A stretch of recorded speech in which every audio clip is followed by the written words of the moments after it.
आदरणीय भारतीय समभाग गुंतवणूकदारांनो नमस्कार। ठाणे महाराष्ट्र येथून मी सत्यजित अभय कुमार शहा।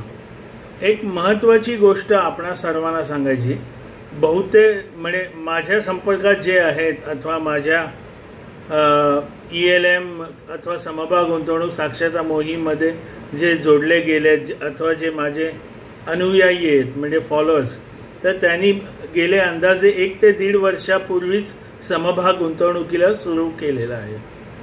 आणि आत्ता अशी परिस्थिती वाटते की शेअर मार्केटमध्ये बूम पिरियड येऊ शकतो। फक्त आता सोमवारी काय होईल माहीत नाही, कारण आदरणीय वंदनीय आपले डोनाल्ड ट्रम्प यांचं शांतीचं नोबेल पारितोषिक त्यांना नाही मिळालं, तर त्यांनी काल चायनावर एकदम 100% टॅरिफ लावलाय।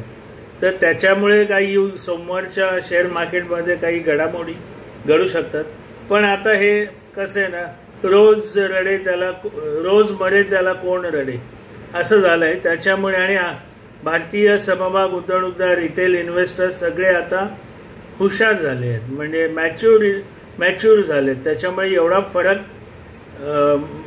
दीर्घकालीन पडू नये असा अंदाज आहे। 1 वर्षात अंदाजे 30,000ला जाऊ शकतो समभाग जो निर्देशांक आहे निफ्टी 50। महत्त्वाचं काय सांगायचं आहे मला, तेव्हा आदरणीय समभाग गुंतवणूकदारांनो, आत्तापर्यंत गेले 1-1.5 वर्ष तुम्ही जसे पेशन्स ठेवले, कारण अनेकांचे पोर्टफोलिओ 30-40% सुद्धा अजूनही खाली गेलेले आहेत। पण पहिलं तर आपण बघा, आपण 30-40% खाली नसाल, 5-6, 3-4% ठीक आहे, कारण तुमची सुरुवातच अशा वाईट वेळी झाली आणि हे कोणालाही माहीत नव्हतं। तर तुम्ही एवढे आता पेशन्स ठेवलेले आहेत, ते पेशन्स अजून थोडे दिवस ठेवा। आणि जेव्हा समभागात निर्देशांकामध्ये वाढ व्हायला लागेल तेव्हा एक महत्त्वाची चूक करू नका, जी बहुतांश लोक करतात। जरा जरी समभाग निर्देशांक वाढला की लगेच विकून टाकतात, हे बाबा बाबा बाबा मी आता बाहेर पडतो। तीच चूक करू नका। चुकीच्या वेळेला समभाग कधीही विकू नका।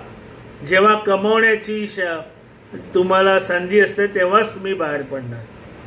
आणि तुम्हाला काही अडचण आली, तुम्हाला काही मला विचारायचं असेल तर माझ्या त्या कॉमेंट सेक्शनमध्ये कॉमेंट करा अथवा मला संपर्क साधा 9821150858। जय हो। पुन्हा आपण असाच एखादा छोटासा मोठा विषय घेऊन पुन्हा भेटूया।